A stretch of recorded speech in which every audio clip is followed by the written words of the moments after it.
This podcast contains scenes of violence, adult language, disturbing subject matter, Canadianness, crude portmanteaus, and perhaps most terrifying of all, improv. Listen on at your own risk, but welcome to the Promethean Highway.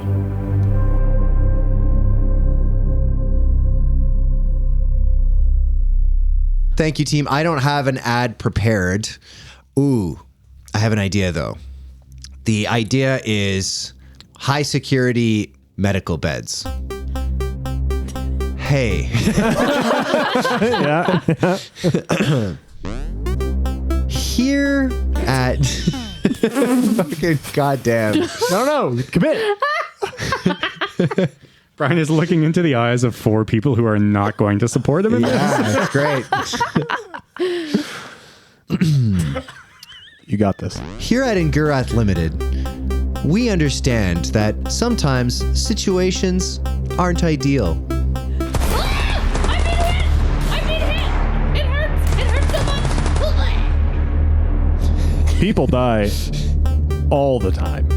And for those people who aren't dying, you gotta tie them down quick. Oh my god, I'm being hit! Shut up! No, get in the bed! Get in the bed! And that's no reason to sacrifice comfort. Buy the Ingurath Limited high security med bed, now fitted with cut-resistant leather straps, a mounted 20mm GAU-5 cannon to absolutely liquefy any potential threats, side-mounted grenade launchers, and potentially, as an add-on, an IV line. You never know when you'll need to defend your patient from unspeakable horrors or provide them with medical care. I think I need medical care. No, more straps.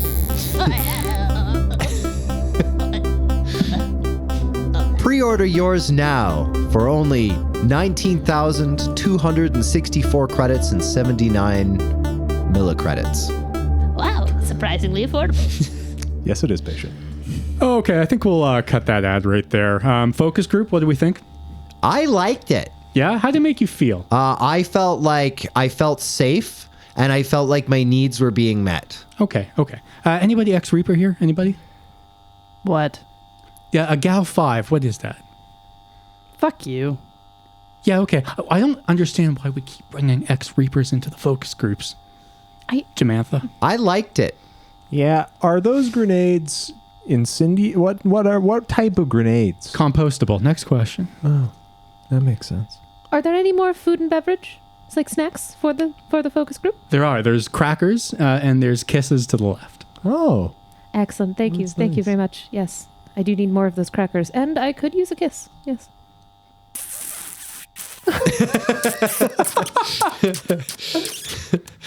Flawless work. They get worse every time. That's not entirely true. Sometimes they get worse but are funny. I had like 3 more levels I wanted to go. Like the focus group was actually in the movie. In the movie, yeah. The movie was being reviewed by producers. The producers were in a play. Yeah.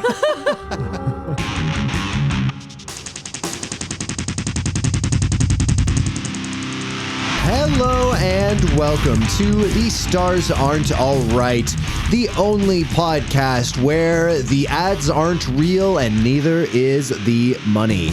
My name is Brian and I will be your host for the evening. I will be your keeper additionally. I am pulling double duty with my double juicy booty.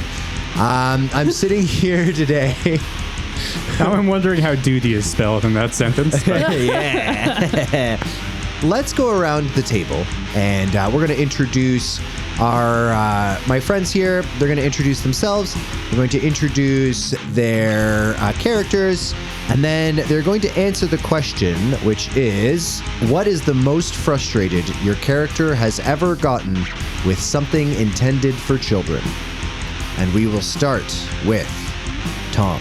Hello, everybody. I'm Tom, and I play Alastar and I would have to say, for items designed specifically for use with children, the single most frustrating thing to Alastar would be, you know, those fences that they put up for toddlers in people's houses, and it's like, oh yeah, it's a safe lock that, you know, adults can open with ease and the children struggle with it.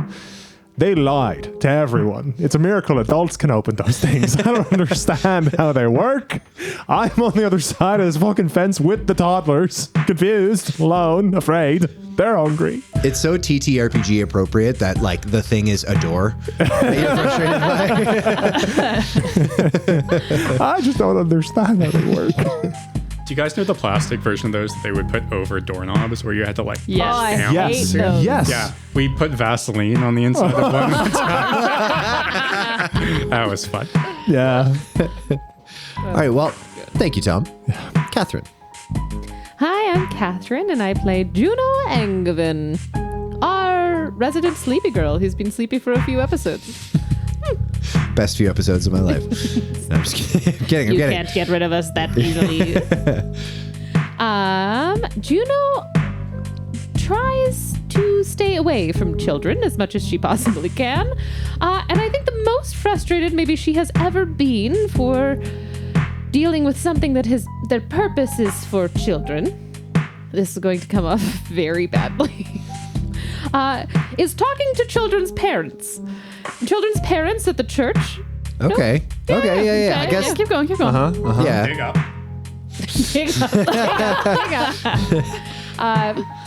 Talking to children's parents who are do you know that the parents of small children are just the most entitled, terrible people I've ever met. They are unbelievably selfish, just thinking of themselves and their offspring, with no consideration for what I need and what I want in that situation as well. It's been so unbelievably frustrating. So Juno has just washed her hands of all of it and just stays away from the children and their horrible, horrible carers. Found out you misappropriated the donations for the play structure, eh? Fish are very expensive. Juno is visibly red. Fish are very expensive. Gotcha journalism brought to you by the Stars Aren't All Right. Hell yeah. Alrighty. Is this rebel news? Yeah. Thank you, Catherine. Alex.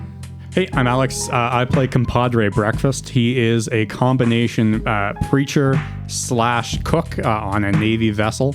And the thing that he gets the most frustrated with is the fruit by the foot, which does not come in an actual foot, making it very, very difficult to measure it out to people by length.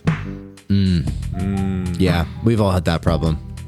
I've actually had the pleasure of running a sermon with Compadre, and he's an excellent preacher. He just got indicted for fraud, actually, for tax fraud in several sectors. Yeah. For misappropriating the playground funds, actually. He was, He took that's the why fall. they call him Compadre. He's just there to help. He was very helpful, but I took guess the now I fall. have to distance myself from him. I actually play Herr Dr. Baron von Wurst, the even sleepier companion to our good preacher. And the Herr Doctor gets very frustrated also with another type of children's snacks, being the fun-sized chocolate bars. There's nothing fun about them. They are just small and inefficient and inadequate, and they make him angry. The only thing that can make Baron snap. Like, fantastic. All right. Well, thank you, Alex. Leah. Hello, I'm Leah, and I'm playing Glade Walker. And Glade rarely takes meds of any kind. He usually plays it off as like toughing it out. But no, fucking child safety locking lids on like medicine stuff. Oh, yeah. Can't fucking figure it out. That's the reason that she doesn't take meds? Yeah. She's like, no, can't do it's a warrior mindset. You know, I can't have my mind dulled, but really you just see her in the dark. Just Pain like, just makes me stronger. These dino And gummies won't open. And yet Dark Knight when she has almost tried to OD on Flintstone vitamins, but that fucking safety lock is just... In her defense, those things are delicious. All right. Well, thanks for that, team. Let's take Thanks this. for your ad, Brian. Hey, shut the fuck up. Hey, Brian, what children's things do you struggle with? Yeah. Pretty much any kid's like puzzle. Any sort of like little fucking thing that, you know, you're meant to like unwind the things, or like one thing is stuck in the other thing. Fucking, I can't do it. It just, it drives me insane. We did start 35 minutes late because Brian was trying to plug the triangle cable into the square hole on the master board here. So. None of us helped him. Yeah. They all sat silently. We all just drank and watched him struggle. I feel like that's our brand. That's great. Yeah. Alrighty. Well, let's transition then into a big sweaty recap of episode 10. We began with a showdown between possessed Glade and Alastar, who wasn't possessed by a crawling one, but who was possessed by a hunger that only a severed deltoid muscle could satisfy. Having her arm rendered useless was just what Glade needed to take a little nap, which kicked the entity out of her head. Unfortunately, the crawling one then decided to try and munch on Alastar, who managed to escape the room that they were all in. He celebrated by giving Glade space meth. Yay! Yay! After being terrorized by this creature in the vents, while the Navy medic, who definitely had a name, Melissa, Mallory, Moira... Anyway, and Dr. Moonbull wheeled Juno and Barron to the elevator and set up traps with O2 tanks that were then almost immediately rendered useless when a Reaper showed up, stepping out of the elevator and flamethrowered them liberally. Not them, not the party. Flamethrowered the vents. Just so people know what actually happened last episode. Anyway, they learned on the ride down that the Reaper had lost contact with his team and didn't know what the fuck was going on anymore. As they came down to the ground floor, the Reaper decided to bring up the rear while Alastar and Glade took the front. Unfortunately, due to several bumps on the way, the team had to stop their mad dash several times to the truck so that the medical professionals could try and keep Juno and Barron alive, which caused the Reaper to decide to sacrifice himself in order to get them out. Nonetheless, in a battle with two crawling ones, Glade was cursed with blindness that Doug used his powers to alleviate. As they arrived at the truck, Glade realized that Doug had given up his life to save them in their escape, as he expired in the driver's seat. They drove out of the city, but just in time for Glade's space meth to wear off. They crashed into a pole and Alastar took over the drive right back to the ship. Glade learned that Absinthe and Jin were not coming with them. The Desert Bear, Commodore Robert Hansen's Millennia-class battlecruiser, was on approach to the planet, and they didn't like the Violet King Henry's chance of outrunning it. They took off, heading for Sandra and an uncertain future. We begin on the Violet King Henry as turbulence kind of shakes it as it's flying through the atmosphere. This ship is designed, you know, to be able to fly in atmosphere, but it is, as it's kind of like shaking around, everyone kind of has the insight that it's just not what it is meant for. This is a spaceship through and through. We begin with Glade sitting there in the med bay as Dr. Moonbull rushes to take care of Barron. Juno seems to be stable. Melissa Mallory Moira is helping, assisting Dr. Moonbull. Just No. No. What are you doing, Glade? Glade would have pulled up a chair beside Juno's bed and is... Both her arms are just on the side of the bed and her head just on her arms, just staring at Juno, waiting for her to wake up. Alastar, I'm assuming making your way to the Kong pit? Yeah, I'll be on my way to the Kong pit if not already there. As you sit into the pilot's seat, Henry just asks, would you like to take over controls?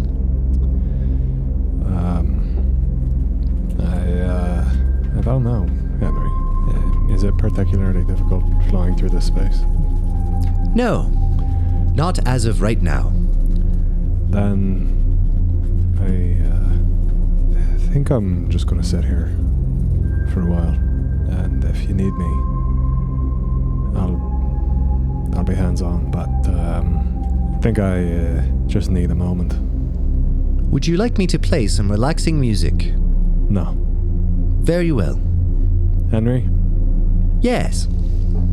How far away are we from the Desert Bear?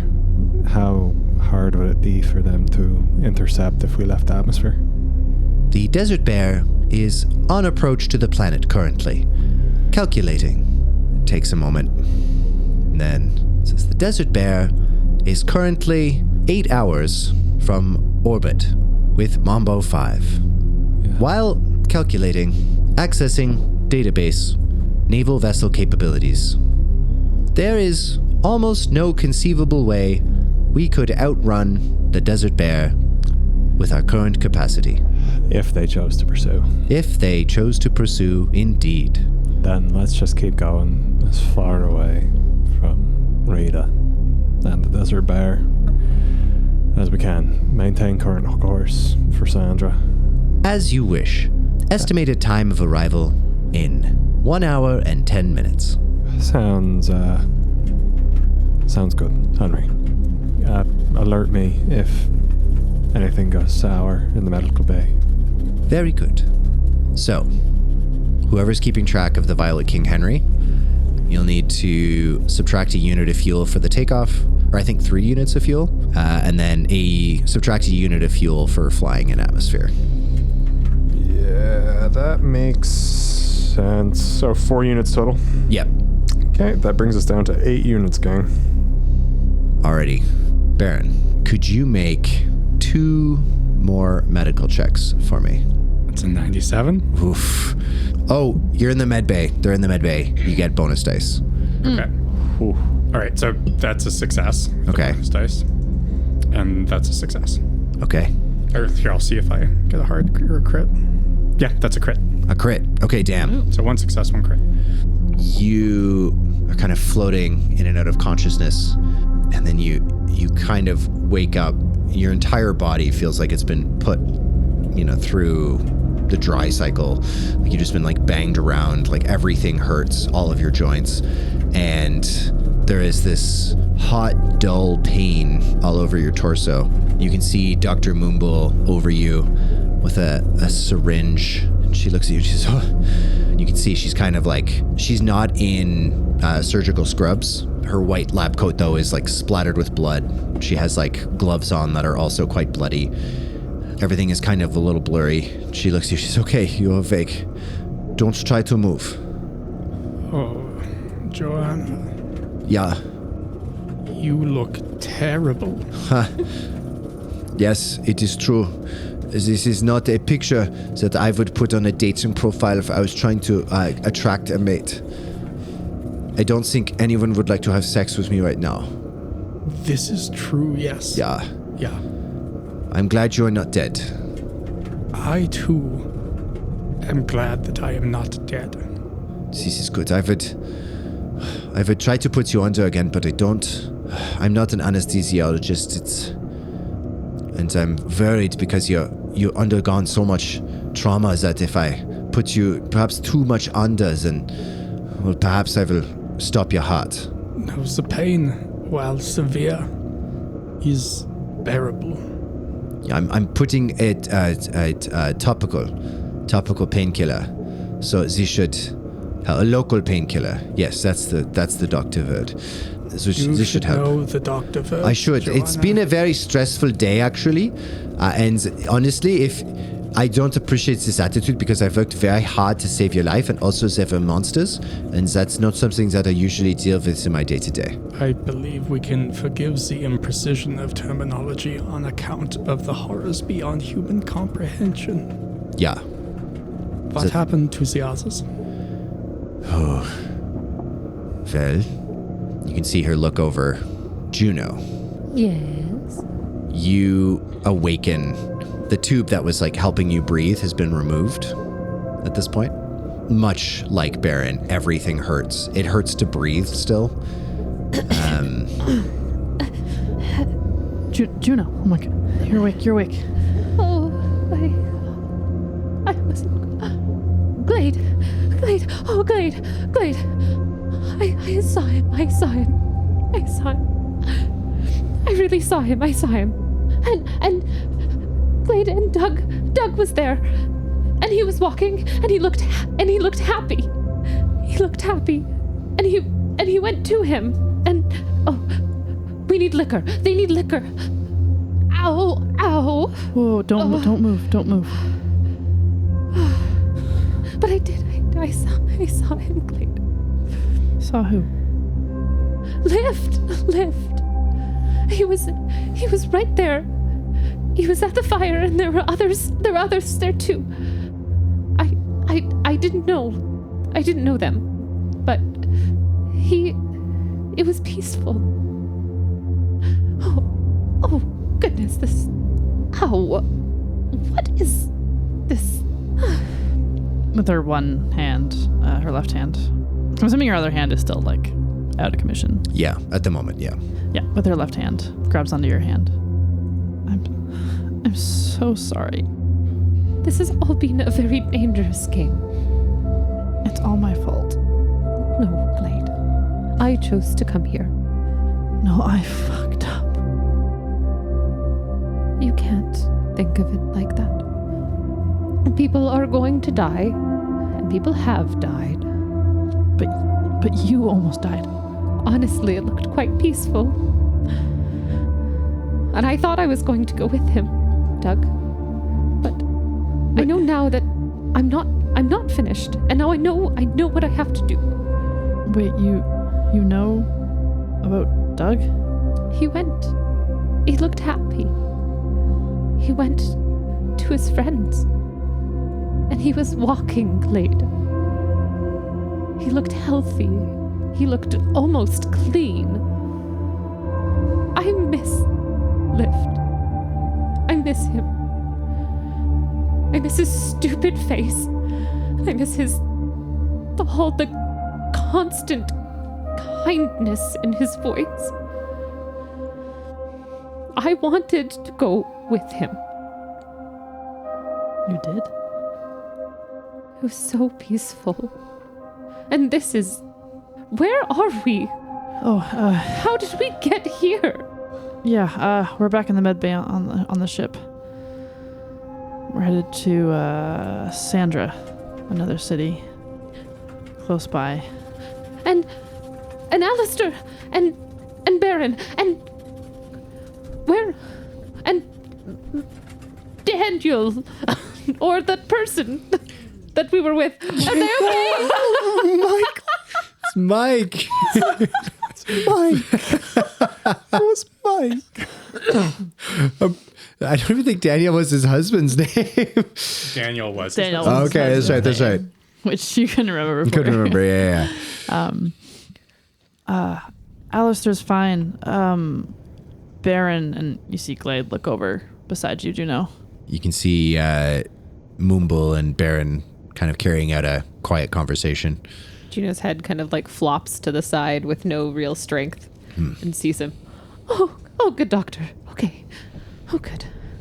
And you? Why? What's wrong with your arm? I'm pretty sure when you're describing it, Glade didn't actually see how her arm got fucked. No. Yeah, because by that time it was like went all black and she couldn't like see what was happening. Totally. Yeah. Funny, actually, I don't know. You've been maimed, seriously injured. How do you not know? So much happened. So fucking much. Well, we're on the Violet King Henry now. It's safe. We're safe. I thought you were gonna die. Multiple times. I am not so fragile, Glade. And I have to stay here and protect you. And she smiles. Just a little smile. Glade like attempts to like give like a half smile at that, then looks away. Well, we can make a promise. We can't die on each other. But fuck. It also wasn't just you I almost killed. I think you said Daniel? Or that... I'll have to ask Barron. He's much better at names than I am. He pays slightly more attention. I know I can be a bit of a pill. I know that. I have a hard time with pills. I can get the damn bottle open. Incredible callback. I did what I did best and I killed him. You have been lied to. You do kill very well, but that's not what you do best. I don't know about that. Everyone you wanted to join so dearly died because of me. It does look like we have picked up a few more to our posse. It's good to see 2 doctors on board. You can see the Navy medic. She just, seeing that everyone's stable, just kind of shakes her head and leaves the med bay. It's only because of them that you and Barron are alive. Well, then it's a good thing that we grew our family. Yeah. I was floating between dreams. It was powerful. And Wormwood was there. That man. What? He was just pushing me into darkness, but I don't think I'm as afraid of darkness now. I know what I have to do. Fuck's sakes, why won't he just leave us alone? I think we may have made him angry. And he may know that we have powerful people, and together we are quite powerful. I don't know about that. He wouldn't pay us any mind if we weren't, Glade. If we did not have the power to thwart his plans, why would he even bother? He's a sicko that likes to have fun with his toys. Well, when you play with fire, sometimes you burn. They don't like fire, Glade. The light, the fire, it hurts them. Yeah, the Reaper that helped us. A Reaper? Yeah. Glade will start to recount. For sure. You two begin speaking about that. Juno, could you make an intelligence check for me, please, with a penalty dice? I don't think she needs it. But sure. Are you making her do an intelligence check to see if she can visualize the space based on Glade's verbal description of it? No, Glade is much better at this than I am. She doesn't need a check for that. That is a success. Okay. Something about that medic just tickles your brain. You can't quite place it. And then the thought is lost as Glade continues explaining kind of what happened in the Engareth Limited building. Alastar. Yeah. Sitting there. Comms request made from... Cancel that. Henry, what do you mean, cancel that? There was a request to make an external communication coming from the cargo bay. Get me down there right now. Do not let communications leave. Attempting to... I no longer have access. Henry, put the ship down right now. I'm moving. Beginning our descent. Everyone feels the little swoop in your stomach. I am grabbing a knife, and I am grabbing a gun, and I am running to kill another person. You run down to the cargo bay, and you can see Melissa, Mallory, Moira. There is a panel that's been kind of taken off, and she's kind of spliced her data center into it, and she sees you run in, and she just puts it down. She just raises her hands. What the fuck do you think you're doing, lass? Listen, I got a job. What's your fucking job? It's just, I work for the Navy. I don't know what version of the Navy, right? Or maybe it's Commodore is kind of his own thing now.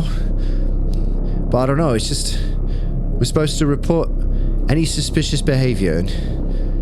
We save your life, and you call your boss? Glade comes in. Why are we already landing? There's no way we're already at Sant. What the fuck? Listen, all I said was what I know so far about you. Okay? I just sent it up there, and... What the fuck did you say? I just said, with the ship we're on, and there's... You gave them the name of our ship. Yeah. I thought it would be fine. Why? You think secretly sending a message would be fine? Okay. Yeah, you got me there. But, look, I don't know you. All I know is that you kill a lot of people, right? And, yeah, you saved me, but it's because you needed me. I could have killed you the second I saw you. Yeah. You do this after we got you out of that hellscape. All right, look, I'm sorry. I won't do it again. You're right. You're right, you won't. Get your equipment out of my fucking ship. What do you mean? You're getting out. Right, but there's things out there, I don't know. You're thousands of kilometers away from those things. And alone, where you can communicate with glee. I am tired of staining myself with the blood of stupid people today. Right. You are welcome for being alive. Yeah. Grab your shit. Right. She, slowly keeping her eyes on you, reaches down and starts disconnecting her data center. All right. Just don't kill me. Again, if I wanted to, you'd be dead, lass. Right. Okay. Ship lands. Now, why did you call? Other than to tell them about us and give them all the information so freely. Well, he said that we should be on the lookout for... He said there was a ship be traveling from Gate City. It's just an order that came down from on high. We don't really know anything, but he didn't give us the name of the ship. He said there might be some important people on here. Now, first I wasn't going to say anything because I didn't see any fish, but I think... There never was any fish. Okay. But it's just that's Juno and Barron. Everyone knows Juno and Barron. Infamously a keeper of fish. There never was any fish. I resent this. So, I mean, he didn't say who he was looking for, but listen, I don't know what's going on in the world, right? I don't know what's going on in the galaxy. I don't even know if there is a navy anymore. Commodore Hanson, he's a what? He's the only North I've got. He's the only point of reference. I'm also here. I'm not even from this sector. Neither are we. Look, I'm gonna go and pull the lever to open up the bay doors. You did help save our friends' lives. Yeah. So get the fuck off the ship. Right. Give me your data center. But that's how they tracked my location. Alastar. You have a true north. Walk home. Alastar. No, Glade. She saved Juno's life. And was willing to throw it away for Daddy. He's probably not going to kill you. It's not what he's like. He's not a murderer. Really? Well, not really. She was doing her job. The last people who did their jobs at our expense cost us greatly, Glade. Give her data center. They're gonna know everything anyways. Another saving grace for you, medic. And I'll toss the shit onto the ground outside the ship. Right. Thanks for everything. I'm sorry about your friend. Stay safe, I guess. Glade looks at her. Thank you. Yeah. Forget it. She walks off the ship. I'm gonna close the door.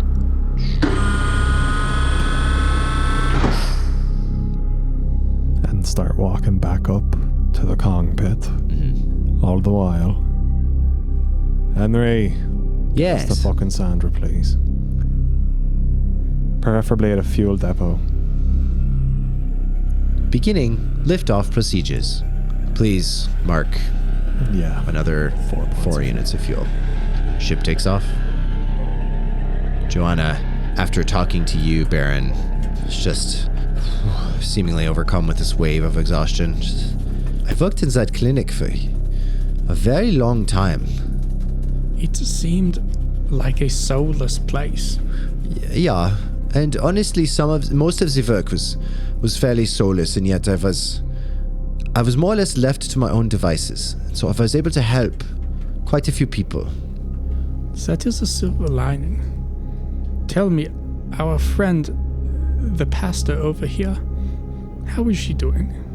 Oh, well, looks like her lung had collapsed. So we fixed this, and she had some shrapnel in her body, but it was mostly on the surface. It's easy enough. Barron, do you want to know right now, or would you like to recover more before I tell you what happened to you? I would like to know now. The uncertainty will fade away with knowledge. Well, you sustained fairly significant damage to your internal organs. You had shrapnel deeply embedded inside you. It had cut several important arteries on its way in. I've managed to repair the damage as best I can, but you will need to take lots of time to recover. If we still had the lab, I could speed your recovery with cloned tissue, and she kind of stares off. It is gone now. Perhaps my ability to help as much as I was able to is gone as well. Then, from behind, she heard, I mean, if you're willing to help one more, Glade's there, holding her right arm. Ah, yes. Yes, of course. Then the contrary one stabbed you with the scalpel. What? Yes, it was because you were being puppeted by a creature, and so he cut your arm. Fuck. And did that work? It seemed to, yeah. Afterwards, she fell asleep, and then he gave her some space meth, and then, which is the official name for it, space meth, registered trademark, and yeah, and then she seemed to be herself again. Yes, I remember learning it is actually the scientific name. It's a huge coincidence. The scientific name is just space meth. Yeah, it's very smart of them to brand that immediately. Anyways, Glade. Yeah. I am glad that while you are harmed, you do not seem overly so. Yeah. Yeah, I'm fine. Other than I can't feel my right arm, do you think there's something you could do about that? Let me see what I can do. You do have a working medical bay here. It is rudimentary, but this should work. Let me have a look. Could you make a medical check on behalf of Joanna Mumble? Hard success. Hard success. Okay. She says, there's actually a spray foam that I have in my bag that we can put on. Oh, look, we have spray foam now. She says, but if I apply it wrong, unfortunately, it will give you a quite virulent form of cancer. So it does require From a hard success. Yes, no, I'm going to do it right. It's just I feel that I am, but I'm just letting you know this is why we don't, make this available to just anybody. How convenient. What does this foam do? Well, what it does is it basically stimulates. There's signals in it, little biomarkers that tells the cells to grow extra fast. They say cells, schnell cells is what they say. And then, but if you over apply it or you apply it in the wrong spots, then tumors.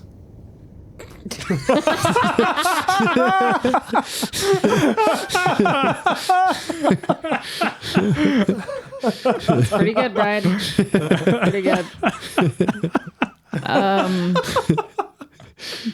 Does this need to be done sooner rather than later? Better sooner, yeah. Once the body is begun, it's a normal process. Right now, your body is saying, oh no, but not doing much. It's just, it's in the first stage of oh no, the oh no response. If we wait for it to get to stage 2 of the oh no response, then these are less effective. For a doctor, you're very easy to understand? Yeah. I took a course, creative writing. It really did help with her patient manners. Yeah. I used to not explain anything to the patients. And when they didn't understand, I used to be angry with them. Right. Okay. Well, don't miss. I won't. She... Baron hands her a spray foam can that just says, Schnell, Sailor. Guys, let's redo the ad. Okay. Yeah. So on a hard success on the medical check, it'll take basically the entirety of the remainder of your trip to Sandra. But yeah, take a... go ahead and roll like a D2. And you'll take that many hit points back. And you will regain use of your arm. Is my right arm still like incapacitated? I'll say that fighting brawl checks, any checks where you're going to be using your right arm for the next day or so, are going to be with a penalty dice. But it looks like you can use it. She says, so it will take some time still for you to heal. This is just greatly speeding up the process. Because he cuts your muscles with a scalpel, it's a little bit easier. If it was perhaps like garden shears, or if you were to use like a hacksaw, or perhaps if he had have used like a bicycle chain and then just kind of worked it back and forth, this would be much worse. Right. Yeah. Fuck. Or a Wiedwacker. That would also be bad. Dear listener, have you ever made a character and your DM looks at your character and is like, I can do that better. And then they do. I could do it more annoying. Anyway. No, she's actually likable. That's brutal. That's savage.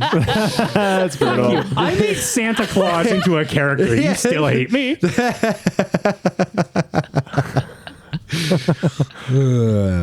Anything else? Santa Claus would kill people. That's 100% true. That's canonical. Anything you guys would like to do before you kind of get within reach the city limits of Sandra? Nope. Yeah, Juno and Dr. Barron are going to take up badminton or something, maybe like a jazzercise routine or something. For sure. Like that. Yep, 100%. Baron, I got matching headbands for both of us for our pickleball tournament. Once again, I cannot move my head currently. Oh, me neither, but in the future this would be very good. Okay. I do like the pickle part of the pickleball. I have no idea what it is, but it does sound delightful, doesn't it? It's as if it was tennis for unathletic people. But please explain the pickle. We're a good both question. unathletic. Honestly, it's not. There are people who play it very well. I was being mean to pickleball because there was a pickleball player who broke my heart. I am Brian, not do you- hearing very much about the pickles. And it is making me sad. I'm just excited that there's finally a sport for unathletic people. You can finally do some sport. Wait, Alistair, doesn't your type have a sport for the unathletic? Henry patches that through to the Kong pit. Henry, Yes. I explicitly said if needed. It seemed that seemed necessary to me. I did hit the emergency button. You know when you text somebody and it comes up with like, do you want to push, they have silent notifications, do you want to push this through? Baron was like, yep. The one with the funny hats and the long sticks. Oh, you lost me there. Polo. Is that from your kind? Yes, Doctor. Humanity invented the game of polo. A common misconception. I too am human. But the game with the ball that you hit with the large Do you mean pieces... croquette? Yeah? No, but don't say croquette again. I am already hungry. Oh. Henry, kill the channel, please. It is the one with the... We find ourselves in the Kong pit with Alastar. You hear yelled, golf! It is golf! You hear that echoing through the ship. We're on approach. On approach, a comms request pops up. Patch it through. You are entering the airspace of the free peoples of Sandra City. Great. Glad to hear it. Declare your intention. Refuel. Resupply. Leave. Okay. What's your name? Alistair. Alastar. I'm Cody. Hi, Cody. Are you from Kutane? She got a Kutanian accent. I am from Kutane. Cody. Cool. Would you like... You know what? If you can let us set down at a reasonable rate, Yeah. I'll give you some beef. Nice. I'm vegan, but I'll give like- you some salad. okay. Yeah, for sure. Okay. You're not with the Navy? No. Great. Cody. Cool. We're independent. You have deep space scanners, right? Yeah. Atmospheric scanners. Yeah. You know that the Navy is here Yeah, but they're not prepared, man. for They don't know, for dude. you. Oh, they don't know you. They don't know, dude. I see red Oh, and ships hit the ground, dude. I can empathize with emotions that run hot like that. Yeah. Must be quite the warrior in the free cities of Sandra. Hey, I think we're all kind of warriors. We're kind of like an anarcho-communist commune. So yeah, there's warriors and there's doctors. We got everything you need here, man. That makes me very happy, Cody. It's been a long day. Had one of those, man. I've had one of those before. Listen, you land. Yeah, you land. I'm gonna send you some coordinates. Thank you. We're gonna have a security team there just in case, like no funny business. Great. But yeah, alrighty. Tell the security team that when they see me, they will see red. Or brown, I guess. Okay. Yeah, just tell them to... I'm just gonna pass that along verbatim, and I'm not gonna try to read into it. Good. I appreciate that. Great. Alistair. Okay. See you shortly. He sends you coordinates. I will commence the docking process Okay. so that we can refuel, because we are fucking running out. Running low. It's bad. You can see Sandra is a much, much smaller city than Rita was. You can see that whereas Rita was kind of sprawling, it was very sprawling, all the buildings were pretty low. Sandra itself seems to be kind of built into like a crater from an old asteroid impact from who knows how long ago. Most of it is built vertically, so it doesn't have the same sprawl, but you can immediately, on approach, you can kind of just get the impression that this is it's almost like a hive that seems to like go down. There are various landing pads kind of on the exterior of the crater. You've been directed to, you kind of bring the ship in, set it down. You can see on the loading bay, there is a crew of 5. They're carrying weapons and they have body armor, but it's very non-standardized, right? You can just immediately kind of get the sense that it's like whatever they scratched up kind of thing. Yeah. Once we land, I'll make my way to the back of the ship so that I can open the bay and greet our guests to provide instruction for refueling. Okay. The bay opens. Yeah, so they would see Alastar post the massacre at Angevin Labs Right. and Grath Limited, so my shirt's all destroyed. My nano weave is probably still mending. I'm bloody and beaten. Probably have a wound on my head, but it'd be hard to tell because I'm just painted in now hours-old blood.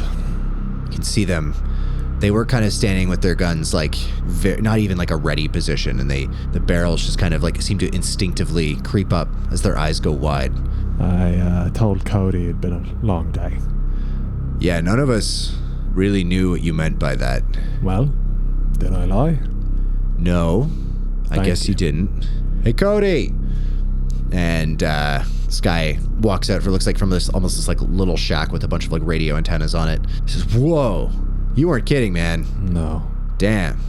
So we have a few more people on board, not to spook your security detail here. They're all recovering in the med bay or somewhere in one fashion or another. Yeah. Okay, so here's the thing. We don't accept capitalism, this post-capitalism or post-capitalism that the galaxy has been suffering from for the last 1,000 years. Okay. So everything is done in barter. Basically, like what you need, we do it all in power. We run the whole thing off, this whole city off of a system of batteries. There's the asteroid that crashed here eons ago, full of lithium. So we're good to go for that. So yeah, I don't know. You can barter it out. What do you need? What do you need? We need fuel, scant Yeah. medical supplies to replace what we have Okay. lost today, anyways. I would like a revolver. I would like a sword. Cool. Yeah. All right. Fuel's hard, man. Fuel's hard.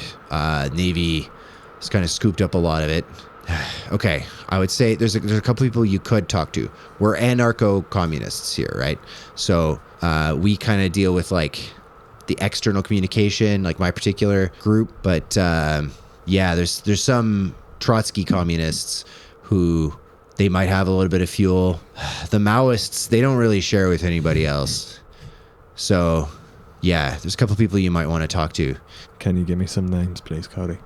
Honestly, you should just talk to Sarah. Sarah's, she kind of gets stuff done in the city. But, like, listen, there's the medical supplies, like, all that stuff, man. Like, yeah, we can, if you're willing to kind of plug in your ship here and just, like, spool up your reactor, like, that'll just, even just it running casually, it'll provide a lot of power. Like, we can do a lot of that stuff for you. We can get you the rest of it. It's just the fuel is hard.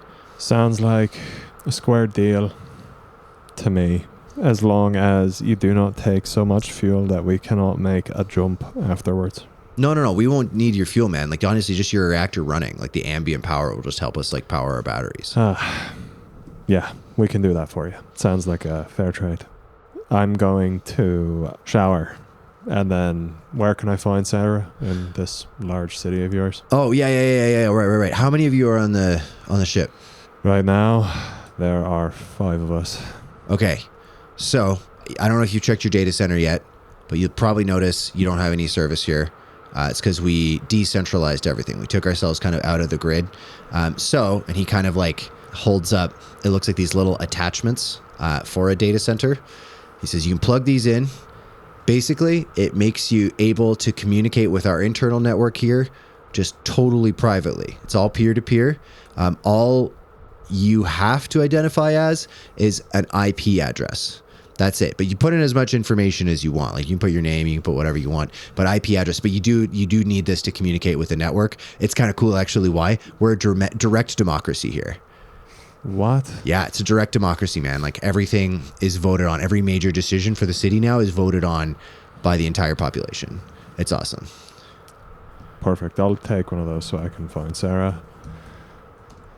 Great. And hey, you know, if a referendum comes up while you're here, you can vote on it, dude. Only if I'm rightly informed on the referendum. That's a good attitude. That's a good attitude. Man, like, that's the responsible use of democracy. That's what I would keep telling everybody. Like, they've got to, so many people just vote like with their faction. You shouldn't vote with your faction. You know, you should like research the issue and think about like what's best for the city, right? Yeah, I agree, Cody. Well said. Security team, this is us.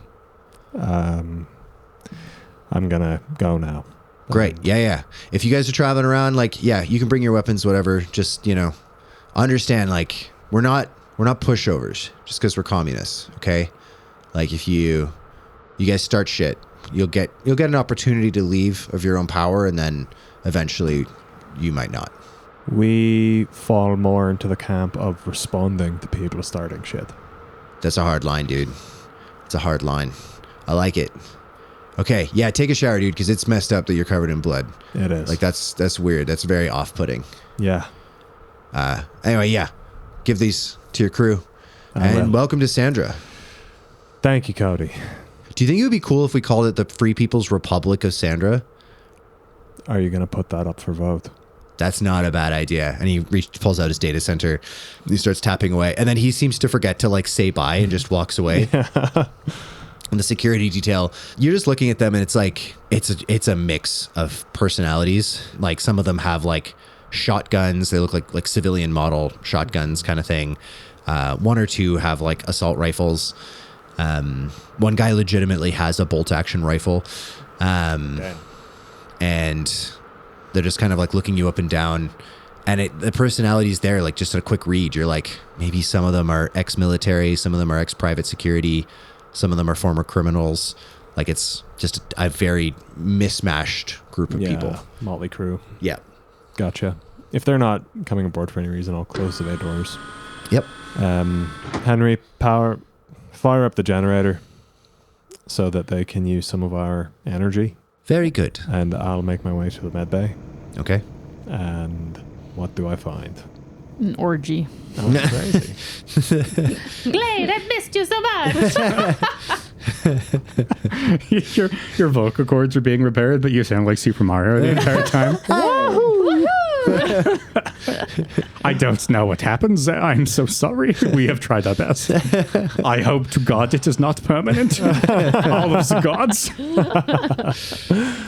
No, it's you walk in on Barron and Juno talking about their pickleball tournament. Don't you think that the blue is maybe better than the red for the bands? For perhaps the final time, I beg you, please tell me, when do the pickles become involved in the pickleball? I think we'll have to ask an expert, actually.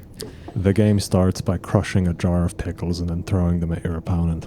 Oh! Do I have to throw them at the opponent? Traditionally, yeah. This seems unsafe. Is there a modification? Could I perhaps throw them up and then, if they happen to land in my mouth, that is just fair play? Barron, I think that we could create our own game where we just eat the pickles and then we play Good. tennis. I'm good. No, we can just do the first part, yes. I am glad you two are feeling better. A little bit, yes. Juno can't hold her own head up. She's just she just has the limp head and just flopping it side to side to see both of you and then back at Barron. Barron is in a considerable amount of pain, most of which is related to the idea of a game named Pickleball that does not involve pickles. I can tell. Blade's just sitting in the corner, arms and legs crossed, just staring into nothing. Mm-hmm. I was in a lot of pain, but after that concoction that Dr. Mumble gave me, I don't really feel much anymore. And I kind of feel like I can see clouds, little maybe fluffy kittens up. Oh, fish. Oh, wow. And she bats at the air a little bit. Thank you, Doctor, for getting them this far. Yeah. Well, it is good that they are not dead, because you are very contrary, and I suspect that if I was to explain, I did everything I could, but they died anyway, I would be worried for my own safety. He is very contrary, isn't he? Yeah. Glade, are you okay? Glade looks up at Alastar, shrugs. Yeah. I do have one question. Where is the small Cockney boy in an adult woman's body? The angry one, yes. Yes. Where did they go? Creed. What? No. No. Sorry. What? Is that not who we're talking? You're talking about the medic, Small right? Cockney woman. Melissa Mallory Moira Yes. A strange name, to be sure. took a leave of absence to return to her active duty.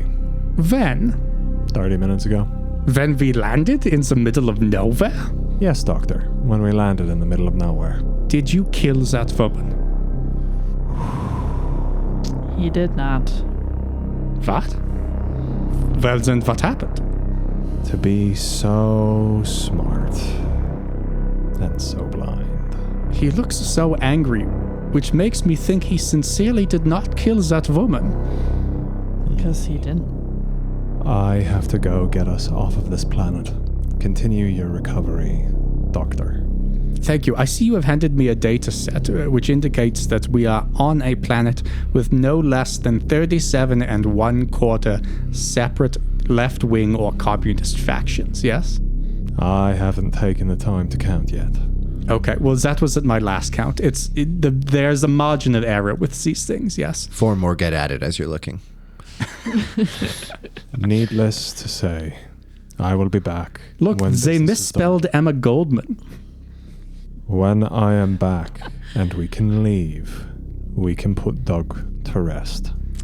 Brian, can I see if there's any of these groups that are affiliated with the Neo-Anarchist Collective or any of their fronts? Go ahead and make... I think this will just be a straight-up intelligence check. That's a success. Okay. On a success, yes, you do recognize the name of one of the groups. It is the Dawn in the Void Collective. Oh, look, Diddle is here. Diddle. Alastar, Yes, Doctor. this one's the Diddle. Brian, we don't know what you need. I figured it out. What about the Didiv? Don't do business with them. Don't do business with them? No, Why? because they are murderers and thieves.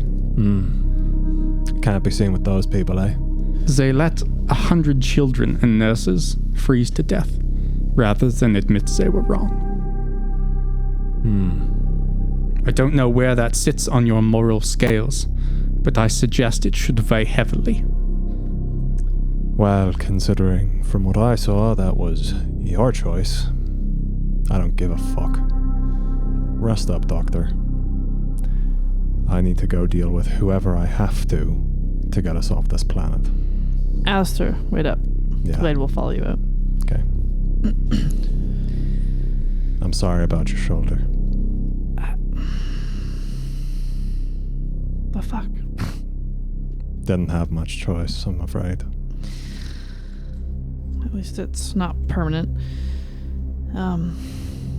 Look, maybe Creed made it out.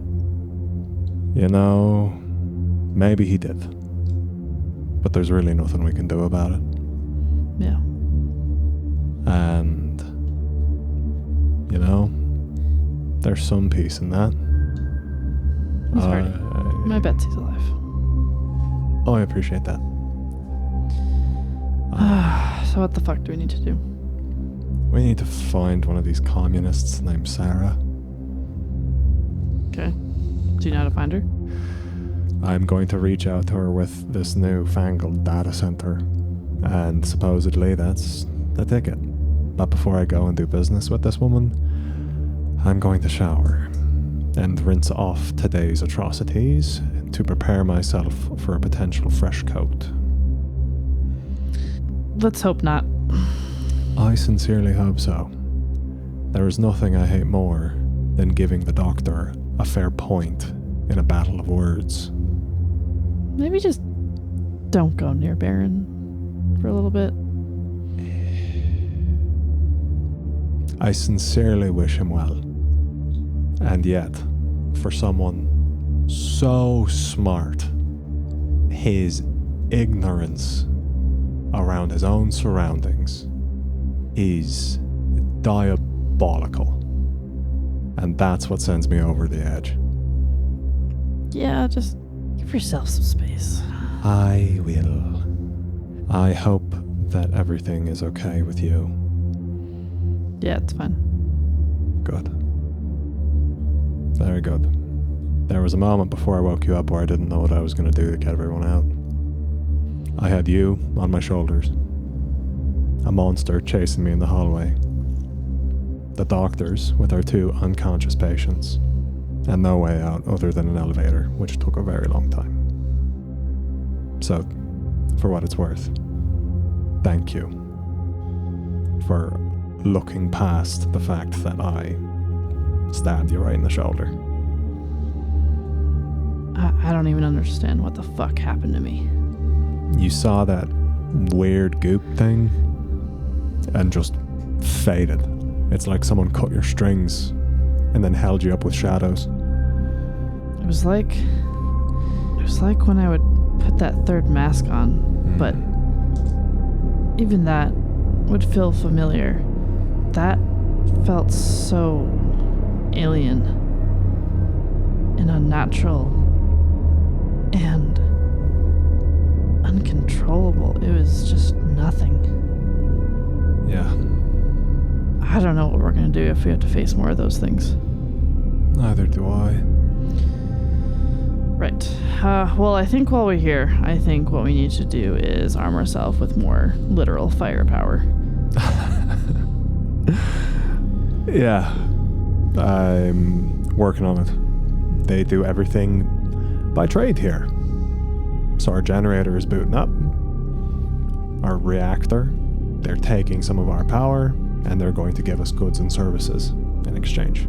Sarah is who we go to buy fuel, Oh, okay. of which they have profoundly little, from what I'm told. Shit. But whatever they have, we need to buy. Yeah. Okay. Yeah. You get showered up. Yeah. I'll head out there with you. Thanks. And I'll go take a shower. Okay. While they're out trying to gather up supplies, on the data terminals that we got to like connect to the local decentralized network, I want to start trying to figure out the different links between the different groups, like who is allied with who is feuding with each other, like which ones have collapsed and that kind of stuff. And I want to start it by correcting the spelling of the one group that misspelled Emma Goldman's name in their name. And then I want to just comment under 3 different things. That's not real praxis.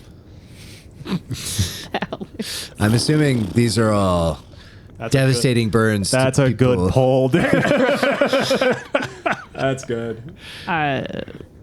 Leah and I maybe are more I'm salt of lost. the earth. Okay, I will say for the first thing, do you have a skill that you associate with politics? Because if not, I would say straight up intelligence roll. Yeah, I'll do intelligence. Okay. Everybody in politics is intelligent. Yeah. That's a success. Okay. On a success, you can start to put together, just based on the names of organizations and kind of what they're referencing, even if they reference it with a typo, you can kind of start to see that a lot of these organizations, because like all of the voting records are public, right? Like you can view the history of like every vote that's been made, and you can see that if factions exist, they're more ideological, it seems. Certain groups, certain types of communists tend to kind of group together, and then there are like people who lean more into the anarchist side of things that also tend to like work more together. That being said, fortunately, it seems that there are more of the anarchists than there are of like anyone else, like the communist groups. And it seems like you can tell a lot of the hardcore communists, like tanky groups, are kind of almost on like the fringes. They have tried to put forth referendums to like centralize decision making. Barron comments, asterisk referenda. I do love that. Sorry, we can all go pee now. No, I do love that as soon as Baron wakes up, he's just like, I'm going to rage bait some people. Alrighty. Does that answer your question though? It does, thank you. Great. The responses, like you instantly get like flooded with responses back on these message boards, and just like devolving instantly into debate on, you know, what is actually praxis, which I know what it is because Alex explained to me off mic. I'm not going to pretend to the audience that I was like, yeah, I was in on the joke the whole time. I didn't know. Praxis is what does real communism do? If you do real fake communism, then that's not real praxis. How'd I do, Alex? Is that how it go? Perfect. Great. Yeah. Amazing. Don't Google it, kids. Let's move to Alastar and Glade. So you guys, Alastar, you finish your shower. Thank God. Are you guys just leaving the ship? Yeah, I think that's the plan.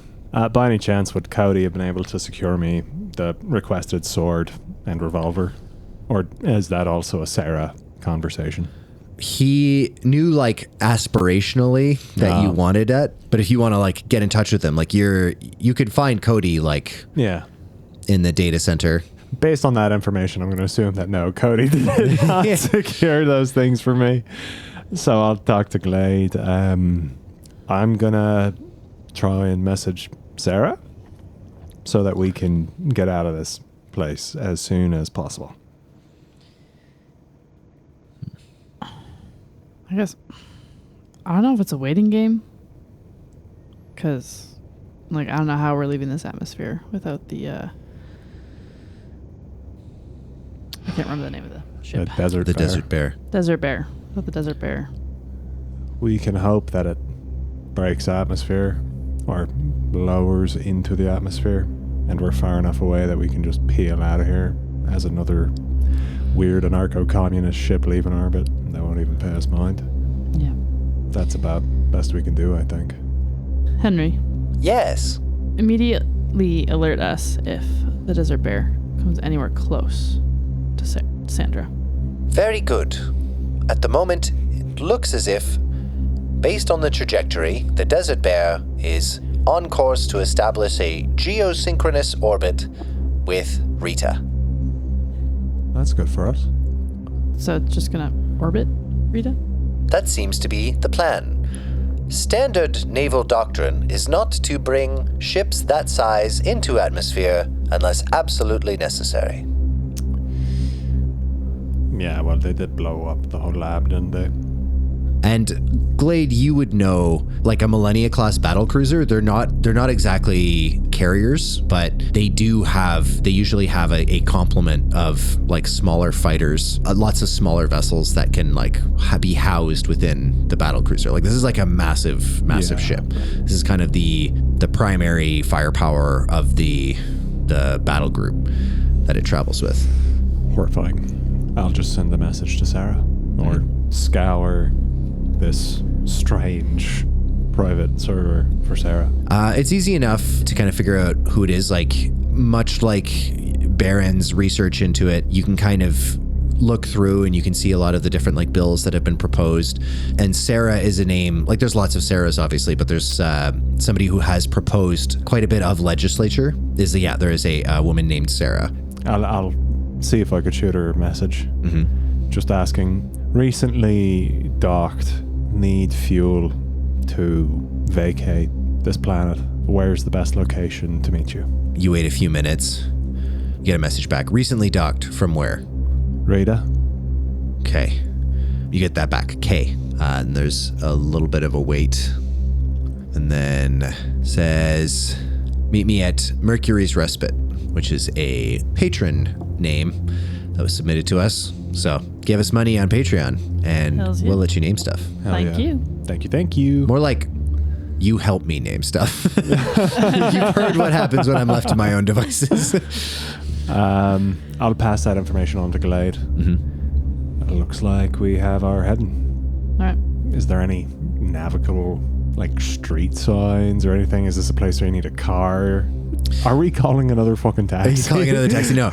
It looks like there's not a lot of like streets for vehicles. A lot of this is kind of like walkable because it's mostly like kind of a vertical city within this crater. A lot of travel is done via like a series of elevators that don't just travel, kind of up and down. Like they also travel like side to side. So you basically just kind of get in one of these cars and then it can take you to the level and like the quadrant that it needs to go. You hit all the buttons, it's going places for like 6 months. Yeah, exactly. It's out of commission for half a year. No, it just self-destructs. All right, well, I guess we'll walk towards one of these things and then go to whatever district Mercury's Respite happens to be in. For sure. You walk through the city. It's like kind of this bizarre landscape. You can tell this was very clearly a like mining town, like just like a very much like a working town. The infrastructure feels like mostly industrial, but like just heavily customized. And as much as all of the infrastructure is industrial, the city itself is a riot of color. Like everything has been kind of like painted. There are beautiful murals kind of painted over everything. Instead of kind of like concrete sidewalks, you are walking on metal grating. Looks like very well maintained, but you can actually look through the metal grating to the levels below you. You find one of these, we'll call them trains for the lack of a better term. It's like single car train. You get in and then you enter Mercury's Respite. There's a little screen there. And then you can see it just calculating a route on the screen. ETA, 12 minutes. It's not bad. And as you're traveling through, this is like it's like a standing room little cabin, maybe like 6 feet by 6 feet kind of thing, whitish, you could say. Glass kind of like windows all around you. As you're traveling through these tubes, you can see other cars kind of travel, and then whenever you meet another one along these rails, both cars just kind of meet, and then this like automatic process happens where you like just change places and keep going, which is why like it is taking you 12 minutes to kind of go. Where you're seeing this bar is not like this is a pub that you're going to, and it's not that far. It's just that this is kind of the way that this system works. So it's kind of what's taking you a little bit of time here. You get out into it's like about 3 levels down. You guys are traveling. You get out into a very well lit street, but not well lit with kind of halogen lights. It's a lot of like neon lights, like very, very colorful again. Some black light, just kind of giving everything an eerie glow to it as you walk through. And you see a sign above a bar, just says Mercury's Respite. Cool. Cool. Same plan as the last tavern we went to, or? Man, I am so tired. I will do my best. These people just seem to want to trade. Yeah, I agree. So, just get it done over with. Copy. We go inside. Okay. As you walk in, you can just see right above the door, there is a sign. It just says, Divka members drink free. Do I see a whole group of people wearing like Divka jackets? Are they a proud communist union who are here? You walk in, pretty much everyone is wearing denim of some description or another.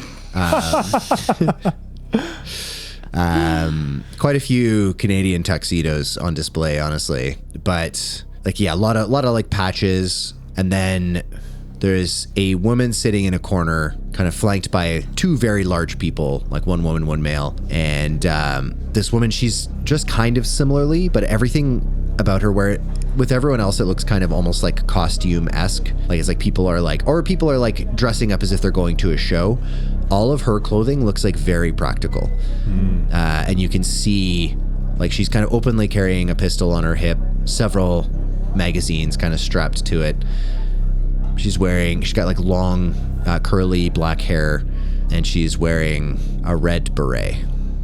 They can't fucking help themselves when it comes to berets, man.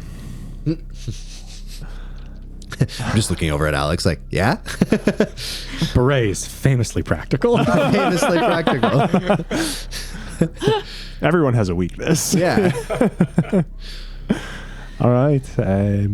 Presumably that's our Sarah, the one we're looking for. I'll make my way over. Mm-hmm. Having learned my lesson buying drinks for absinthe and whatever the fuck the other guy's name was, I'm not going to buy them drinks. Right. Yeah, just walk over. She looks up. Did you attach your name to your IP address at all? Or did you introduce yourself when you were messaging Sarah? Sure. Okay. I'll say I would have been Alastar. Okay. Alastar, I presume? Sarah? Have a seat. Thank you kindly. And you are? She looks to you. Glade. Glade. Okay. So you guys need fuel. Yes, please. That's hard. Fuel's tough. We don't have, it's like the one thing we don't have a lot of here. Not much reason for it. We don't really have any ships to speak of, but there might be some that we can scratch up. We're gonna need 2 things from you. The first is information. You came from Rita. Mm-hmm. Got word that some shit went down there. Mm-hmm. I'm not gonna tell you what we know, because I don't want to bias you. Tell me, what happened? You mentioned 2 things. Mm-hmm. What's the second thing? We'll get there. Do you want to tell the story, or?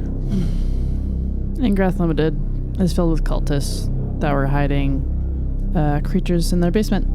And they Fucking happened to seriously? have gotten loose. And the Navy arrived around the same time and got into a firefight. And we just barely managed to escape before the whole building was leveled. There you go.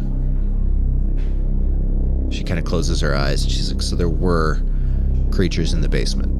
Mm-hmm. Oh, yeah. And then you see you get like the sense of those 2 people flanking her like muscle. The woman just holds her hands out, one of her hands out, and Sarah just pulls out a pack of smokes and puts it in her hand. very much with the air of having lost a bet. Okay. We heard there's some sort of infection going through the city as well. What do you know about that? Well, as far as we can tell so far, either one, someone can get physically infected, where biologically this alien life form starts to grow inside them and shape-shift out of their bodies. It seems it's pretty visible and can be easily noticeable. Other way, I guess, seems to be this cult. What were they called? I don't know. They were obsessed with some great old one or something like that. Let me think about it for a second. How they get brainwashed, I don't know. They don't seem to be infected per se, but they're definitely on Team Alien and protecting them. But it seems we encountered a new type of being.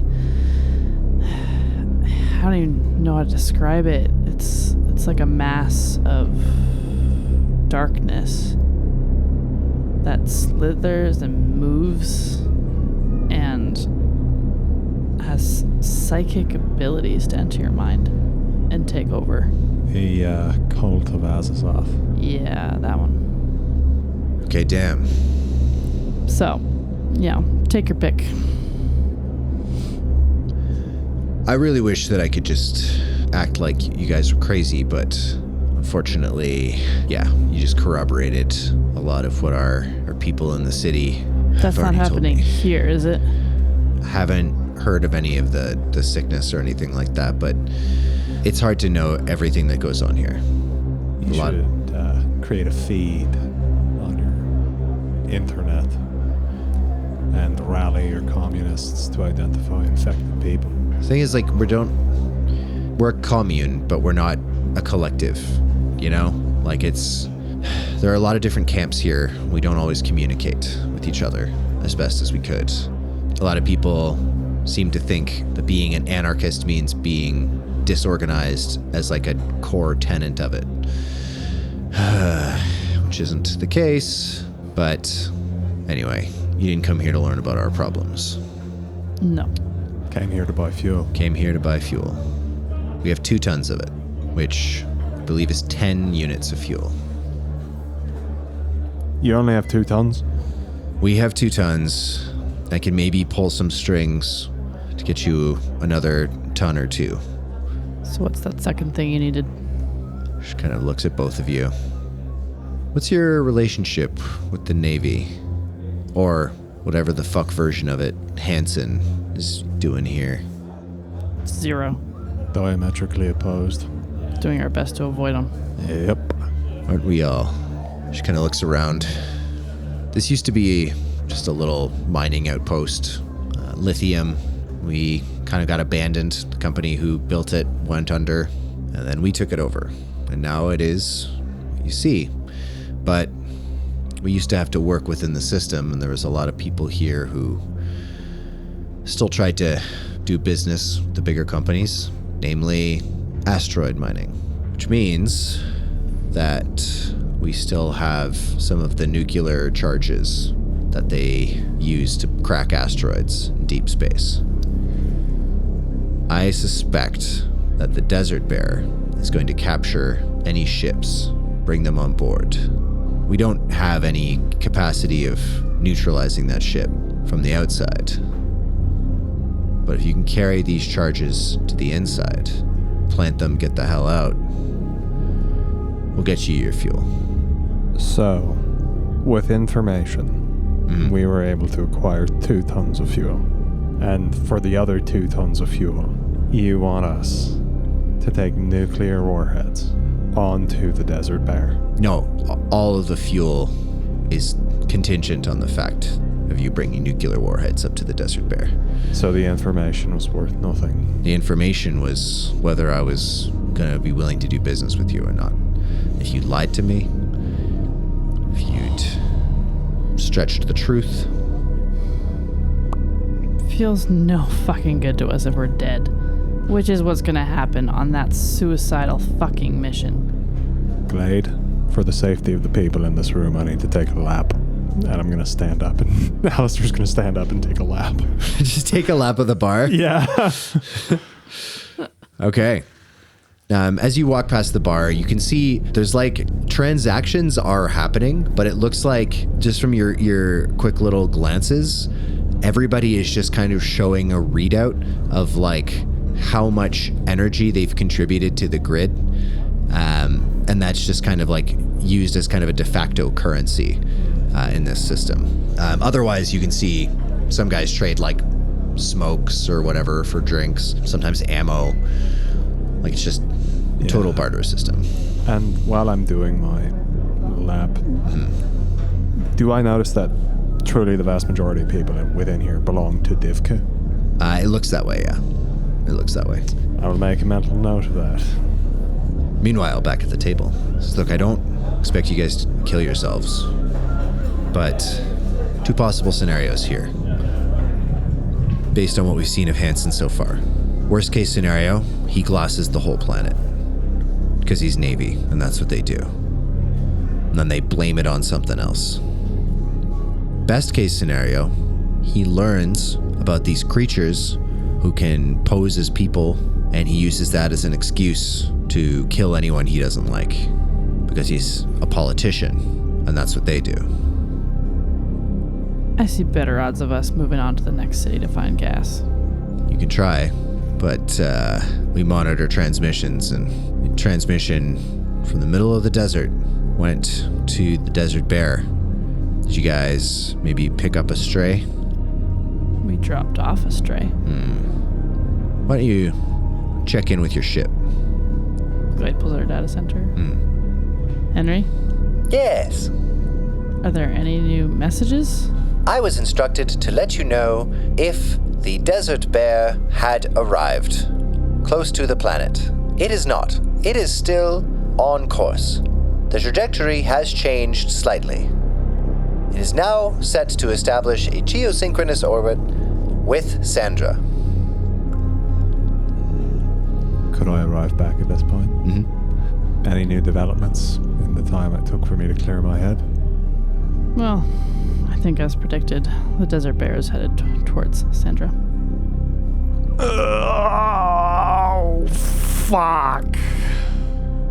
Was that in character? Yeah. Great.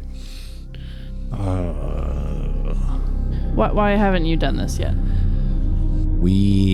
This isn't exactly something that we can put to a vote.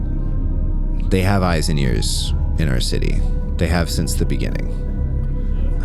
I'll show you. And she kind of looks, you can see there's this guy kind of standing alone, and he's wearing like denim, but it's like fits him awkwardly, and she just calls him over, and she's like, "This is Chuck." And he's just like, "Hi. You guys enjoying congregating here?" He has a very bulky undershirt. Yeah. And like large black boots on. Exactly. Yeah, 100%. Like crisp haircut. And he's just like, "Yeah, we're all communists here. What the? You can speak freely." She's like, "Hey, yeah, Chuck. Yep, 100%. We're congregating. Hey, do you mind? Can you go get me a drink, Chuck?" And he says, "Yes, of course. Yeah, in the name of communism, which we all are." And he kind of looks as if he's gauging your reactions. Just eye rolls across the board. Yeah. And then he turns and goes to the bar. Salutes, turns on his heel, marches away. Yeah, exactly. She's like, "See what I mean? He's one of the obvious ones. There are probably people who are marginally more competent than him. Okay, makes sense. So I'm not exactly doing this with the permission of the people behind me, but he's just going to keep taking more. It's what the Navy always did, and there's just that slight check of the status quo to keep them at bay, but now they don't even have that." How many units of fuel does it take to actually exit the atmosphere? I think it is 3 to do like a takeoff. Let me check it. It's at least 3. How many do we have left? 4. Right. We could do a sick loop-de-loop on our way out, though. Yeah. Yeah, you could do a sick loop-de-loop. Did we hit him with the nastiest barrel roll they've ever seen? Do a whole new type of maneuver. They call it the happy baby. You just Nice. Okay, so it says here it takes 1 unit of fuel to enter/exit atmosphere, but I have no idea how much it takes to actually like lift off. You've been saying 3. I've been Yeah. saying Because we've been 3. burning 4 each time we lift off and go somewhere in Yeah. Yeah.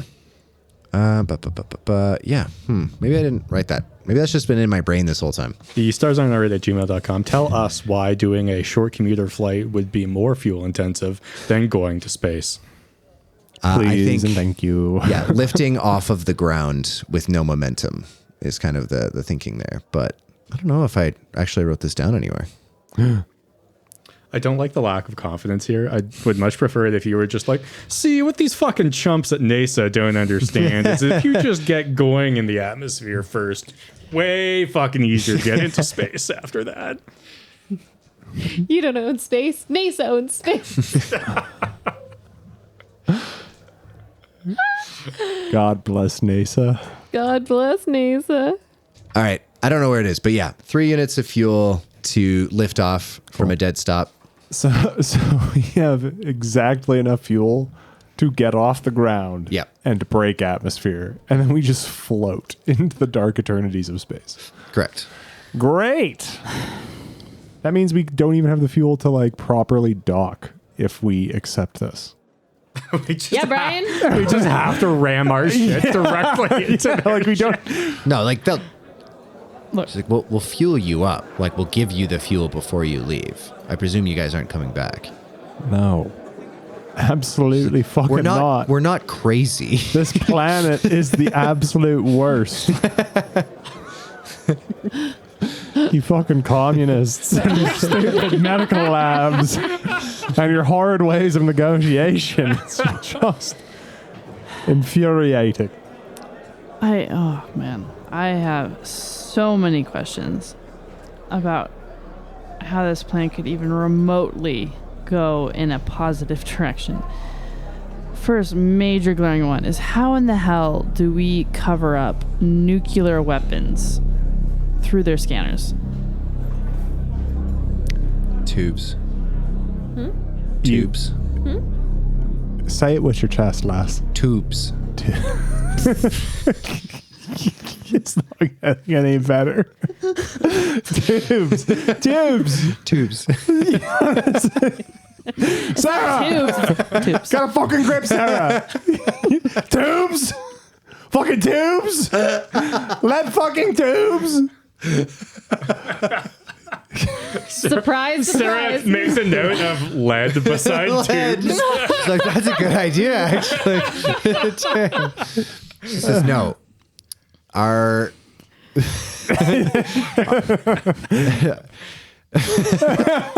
Yeah, surprise, surprise. The communists want to use pipe bombs. She's like, yeah. No, she says, we put them inside of... They look like massive charging cells that are used often in off-world mining stations. They're often charged with like solar power, but the interference should mess with their scanners. It'll look like maybe they're running a little hot. The interference from the radioactive warheads Yeah. will mess with their scan. No, sorry, like the batteries. The battery, well, they're encased in like a battery. This woman's an idiot. And This woman's a fucking moron.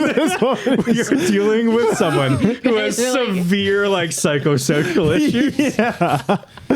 We found some internet troll who is on the absolute brink of a psychotic break, and we're negotiating with her. So Sarah, let me get this straight. yeah. You want us aboard a cargo ship Yes. to transport radioactive materials that are so potent they will mess with the scanners. No. You've forgotten about the tubes. What the fuck are you talking about? The thing with the scanners. Get a grip, Sarah. Jesus fucking Christ. Alistair is actually dead, and this is hell. He died in that building. This is a big Sixth Sense play. Every every time Alastar has to like interact with a person, they're either exactly like Barron or they're just idiots. She says, no, we've used this method to smuggle a lot of things past the Navy before. It's disguised as batteries. They'll think that you just picked up a bunch of batteries here in tubes. Sarah, it's a fucking miracle that you have a gang following you. Look at all these jean jacket clad fucking incel stupid son of a bitch people with tags on their names. And these people follow you. The tube battery smuggled past the Navy works every time, stupid bitch. Holy fuck. I don't know what's happened on this fucking planet. Everyone is insane. Oh my god. Glade, I need to do another fucking lap. The bar is silent. But the music has stopped. The cop is standing there with 2 drinks, like looking very shaky. He's like, how do I drink these? I'm on duty.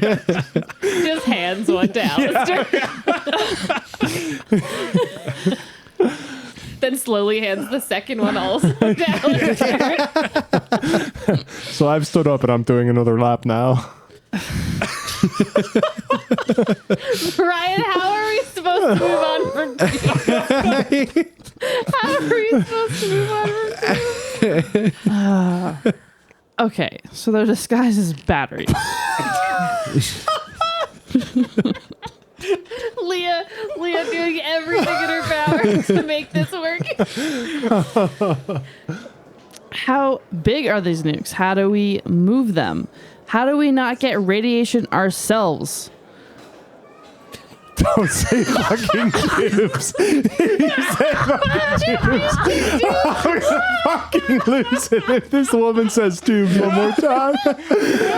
If this woman says tube batteries one more fucking time.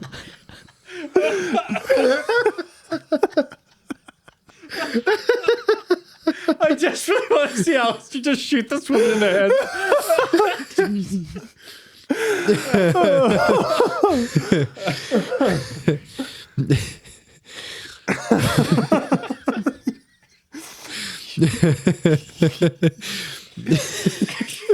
He's fighting every single thing. Whew, okay. She leans forward and she says, we've shielded the tubes. God. They're lined with lead. Or at least they will be. She's like, you can see her scribbling furiously on her data center as she's saying this. Reminder that you can just walk away from this woman. Yeah. LEDTOOBZ.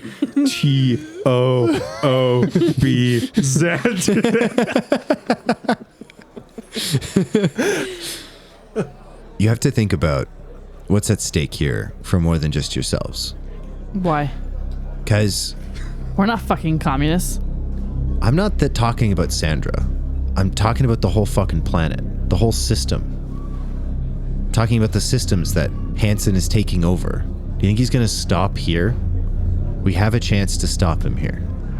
Or at least slow him down. Alastar, Yes, Back. Glade. I need to take a lap. You sit down. Yeah, okay. I'll sit back down. Lead tubes. This is your plan. Would you prefer if it was boxes? Is the tube the problem? Sarah, I don't fucking know what to tell you, lass. How did you assume a place of power here? I'm desperate, okay? Listen, I know the plan's crazy, okay? But I've been standing against the Navy as long as I could. As long as I've been able to stand. And did you figure out how to do that, like what, 2 years ago? Well, what do you suggest then? You said you had a plan. We asked what it was. You said Tubes, yeah. tubes. And you have the audacity to ask me what my plan would be. We just want to buy fucking fuel, Sarah. Yeah. And you can. With tubes. With tubes. I think Alastar has to roll a constitution check at some I point. think he does. I think I'm going to have a fucking aneurysm. I'm fine. God damn it. Sarah, give us the fuel and we will load your freshly lead-lined tubes onto our ship and transport them into space with the goal of delivering them to the desert bear. For real? What the fuck do you mean for real? Honestly, you wouldn't lie to me. Glade gets back. Glade, I need to take a lap. What? He said that he'd take the fuel and load the tubes onto the ship with the goal of getting them into space and getting them onto the desert bear. That's what he said. Let me go confer with my partner. You both just take a lap. We're both now taking a lap. You're trying to catch each other. Alastar. Yeah. They want to make sure no one can hear her. Mm-hmm. I mean, I have a feeling the only way we're getting fuel is through them. You are 100% correct. I said, with the goal of accomplishing what they asked. I didn't guarantee it. We could fail in that delivery. Yeah, I was thinking the same thing. Yeah. That being said, I would love to drop some lead-lined batteries on Sarah. And this whole bar. I hate this planet. Oh man, you need some TLC. We'll leave you guys there for a moment. Back on the ship, Joanna is checking over both of you. You're both hooked into the med bay. She says, well, this has been a very strange and honestly insanity-inducing day. But My friend, when was the last time that you slept? Last night. Oh, and what time is it now? It's about 6 p.m. Oh, well, are you intending on sleeping tonight? Yeah. Yes, that's I do normally do it every night. Every night? Yeah. Oof. Do you not? No, I do it when I brush my teeth. Which you don't do every night. No. That's not good, Baron. Who am I, a dentist? I think not. You don't have to be a dentist to understand. You're not an astronaut, and yet you know not to go outside in space with no spacesuit. I think we are perhaps losing the plot here. Perhaps. We will return to this topic of conversation at another time. Perhaps, but not with me on this ship. Oh? You're traveling with killers, and yeah. I cannot continue traveling with people with so much blood on their hands. Whatever the reason, perhaps noble, perhaps not, I will leave the ship and I will stay in Sandra. They are not the exact type of anarcho-communists that I am, but I will make do. Well, perhaps you could start your own faction here. Oh, yeah, that would be good. Yes, and refuse to admit anyone who is not ideologically pure enough. I feel like you're being disingenuous. Oh, but on the second sentence, yes, but perhaps not on the first. Well, you always were a card. Thank you. I understand your reasons. I hope you do not judge me. Sometimes I think of myself as a firefighter traveling in a group of arsonists. But at least I am there to put out the fires. I am not judging you. Nein. Thank you again for everything you have done for me. On this occasion and many others. Likewise. You are a true friend. Yeah, you as well. I'm glad that you did not die. Thank you. I am glad that I did not die as well. But I worry that if you travel with people who seek violence as much as these people do, it is only a matter of time. I am perhaps too much of an optimist, for I am always hopeful that at some point they will perhaps have a conversion, or for some of them, a second conversion, and see that one cannot fight the fire with the gasoline, yes. As the song used to go. Do you remember in the discos before they were shut down? Yeah, the discos. Yeah. Unze. Yes. That was the best one, the Yeah. Unze. Unze. Yeah. Well, I suppose it was your optimism that landed you Marta, so perhaps there is something to this. Marta, Yeah. you knew her too. Yeah. She's beautiful. She was. Perhaps she still is. Somewhere. Perhaps. Perhaps she's ugly. Perhaps. Maybe like me, finally, you know? That's pretty ugly. Oh. Okay, maybe not that ugly. Nine. My point is, at the end, do you know what happened to her? I left, I think, before you did. Because I am Belgian, I was able to get out on a diplomatic loophole. But I heard no news since then. no news, unfortunately. Perhaps it is better not to know. How do you mean? Well, there were always collaborators. It is a very human thing to collaborate, to sacrifice one's morals. You start by doing it little by little. First it happens slowly and then all at once. Who knows, maybe I am doing it slowly right now. I think you are making the right decision to leave the ship. I would not stop you. Yeah. Baron, you wrestle with very difficult choices and with very heavy burdens. I am sorry, my friend. Danke. There is a fat joke here somewhere, but I am far too injured to think of it at the moment. Yeah, and it has been a very stressful day. I will go see what help I can provide these people. As always, you do good work. You as well. Oh, I try. Yeah. Now, in our custom, we will say goodbye very quickly. Cheers! Cheers. Slaps her thighs ritualistically. She goes, well. Well, And then she leaves. Juno's head kind of plops to one side as she's been looking at you two and listening. You are very similar and both very strange, but I'm glad that you have a comrade. danke. I always thought Joanna was perhaps a better version of me. You know, one with higher ratings.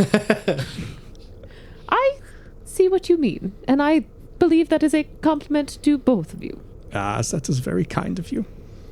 Now, I don't want to be violent anymore. And speaking of fire, it is all I feel. You see, you say these two sentences, but they are contradictory, no? They are not. Not in the way that I know them. You see, fire brings life to everything. Without it, we would all die. Fire is warmth, but you must just not stray too close to the stars. An interesting philosophy. I am not sure I share it yet, but perhaps you could show me through actions and I could understand in this fashion. I must get a little bit closer first. Do not get burned. Trust me, it is very painful. You see this burn right here? This is the one shaped like the continent of Australia. Did you get that boiling steaks? I did, yes. That was a terrible burn. It was a terrible mistake to be boiling steaks in this fashion, yes. And in 0G, it was very dangerous. Yes, no, I know. I am aware, okay? Is it wrong of me? To boil the steaks? Yes, we have learned this. Well, I wouldn't. Never mind. Do you think that we are going to commit more violence? Am I a murderer by proxy now? I don't think we have to be. I fear that you are not correct. Maybe this is my last chance. Maybe I too should be leaving the ship like Joanna did. Baron, I have this terrible feeling that if you leave this ship, you will not survive. You know, none of us do in the end. You know, it was peaceful. I saw friends of mine and others I don't recognize, but it was kind of beautiful. You know, it made me almost not excited, but unafraid. I know I will be reunited first I will be ripped away. But that it doesn't end there. I felt as though I have proof of that now. And maybe I can reach out to them from here, from this plane. But I need to spend time and stop getting so distracted with these squabbles here. You are speaking in many metaphors, and I am concerned perhaps you are not fully differentiating between what were our fevered dreams in a coma and what is truly real. You don't understand, Baron. It was all real. He was there. He is watching. But he is not the only powerful one. And by he, you mean the man in red. Wormwood is his name. You know, he was in my dreams too. That doesn't surprise me. Offered me a bargain. Tanzen mit einem Teufel. I said no. I am proud of saying no. Good. And you should be. I think it is time to fight darkness with maybe some light, rather than shedding blood. I am not going to disagree with you there now. I am tired. And I hope for a dreamless sleep for both of us. Good night. Good night, Baron. Juno's still not well enough to move, hey? You're in a lot of pain. What were you thinking? Can I sit up? Make a con check for me. I'm going to give you a penalty dice on it as well. Oh, okay. Oh yeah, that's a fail. A fail. You move to sit up and your head just swims. Not yet. Not yet. I guess I could go to sleep too. But, Soul, I ask you to look upon us and to keep us safe and to ensure that Baron has a dreamless night. And enshroud this place with light and warmth and keep those shadows away from us. I wish to commune with you, but I must get stronger. So that is my duty. You drift off to sleep.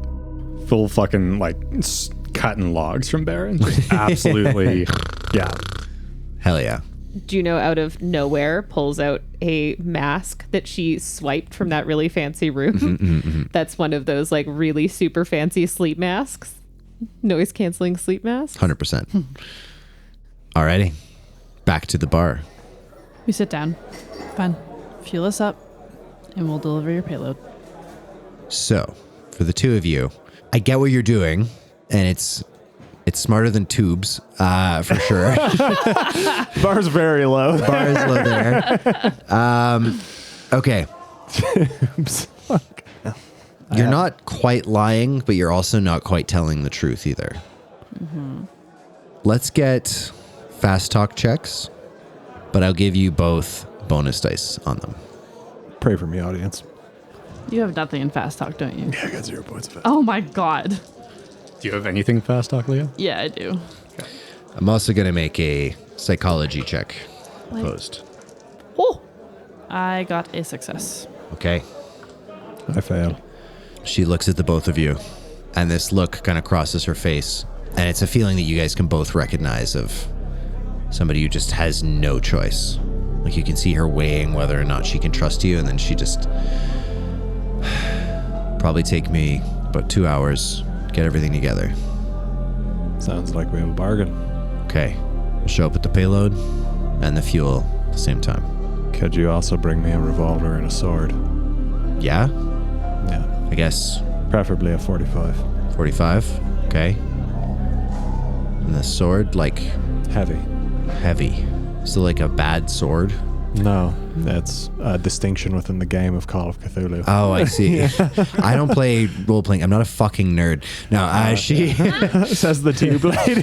Says the tube lady. I just play with tubes. I just play with tubes. She's like, listen, it's tubes or nothing. It's like, revolver's fine. That's a collection of tubes. Wait, You're so gonna get so a then fucking. do you You're have gonna get a fucking tubes of tube with a flame? handle. I'm gonna get like a pool noodle. She says, yeah, we can probably sort something out for you. We want to get our hands on some flamethrowers. Oh, I mean, yeah, that's easy enough to rig up. Perfect. And I'd suggest you guys start doing that too. Okay. Well, happy hunting. Likewise. She nods at you. Not back. You guys head back to the ship. You get back within the next couple of hours. The tubes are delivered. That might be. How big are these tubes? They're just AA batteries. Put them in your pocket. That being said, they're not like enormous. They're maybe D battery. Like the like size D of that punching batteries. bag, bigger. They're about the size of the punching bag. How are we gonna sneak these onto a ship? That's a great question. We just will. I like the AA battery size. I imagine you would, yeah. You guys get in, you're kind of supervising. They load, I can't say tubes again. They load the batteries, the fake batteries into the cargo bay. They begin the refueling process. She says, Captain, Alastar, I have received a transmission from Rita. What's it say? Playing now. Mayday, mayday, mayday. You guys make it out, or, I'm not doing so well, guys. I could use a pickup. And that is where we will end episode 11. Thanks for making it this far. So ends episode 11 of season 3. Look for our next episode coming shortly. This podcast is edited, mixed, and mastered by me, Brian Gashgarian. All the music in the podcast is composed by me. A shout out to our good friend McMangus from Daniel's Dread Tales and our Patreon for that excellent content warning. And a special thanks as always to Leah, Catherine, Tom, and Alex for lending me their talent for this. You can find us on Insta, TikTok, and Twitch at The Stars Aren't Alright, or on Blue Sky at TSAA Pod. You can support us on Patreon at the link in our bio, and chat with us on Discord using that very same link. But as a reward for making it to the end, I would like to remind you that giant siphonophores are long, thin, transparent, and predatory colonies, described as being thin as a broomstick, but up to 130 feet or 40 meters for our non-freedom unit folk long. Most of all, thanks to you for listening, and we'll see you next time. Fuck. God Tubes. damn it.